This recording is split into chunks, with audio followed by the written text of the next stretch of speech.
ফুটবলে আরেক প্রবাসী ফুটবলার ক্যাসপার হকের যাত্রা শুরু হতে চলেছে। রামোস ভক্ত হিসেবে যার পরিচিতি, লাতিন বাংলা ফুটবল কাপে খেলবেন রেড অ্যান্ড গ্রিন ফিউচার স্টারের হয়ে। ভবিষ্যতে স্বপ্ন দেখেন বন্ধু জায়ান রহমান এবং আইকন হামজা চৌধুরীর সাথে জাতীয় দলে খেলার। নতুন এবং ফিরে আসা গ্রাহকদের জন্য নগদে চলছে ক্যাশব্যাক সহ প্রতিদিন হাজারো উপহার জেতার সুযোগ। হবে আশা আর ফেরা, সারপ্রাইজ সেরা। জন্ম লিথুয়ানিয়ায়, বেড়ে ওঠা ইংল্যান্ডে, তবে ক্যাসপার হক খেলতে চান বাংলাদেশের হয়ে। প্রবাসী এই ফুটবলার 6 মাসের ব্যবধানে আরও একবার এলেন পিতৃভূমিতে।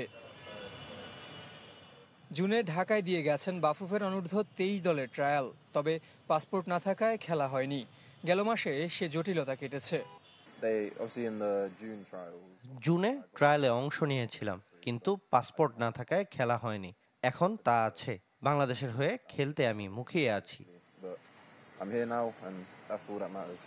ইংল্যান্ডের 8ম স্তরের দল উডলি ইউনাইটেডের হয়ে খেলা এই সেন্টার ডিফেন্ডারের আইডল সার্জিও রামোস। জাতীয় দলে জুটি বাঁধতে চান বন্ধু জায়ান আহমেদ ও অনুপ্রেরণা যোগানো হামজা চৌধুরীর সাথে। বাংলাদেশের হয়ে খেলতে বাবা আমাকে প্রতিনিয়ত উদ্বুদ্ধ করে যাচ্ছেন, আর হামজাকে দেখে সে অনুপ্রেরণা আরও বেড়েছে। আশা করি খুব দ্রুতই তার সাথে খেলতে পারবো।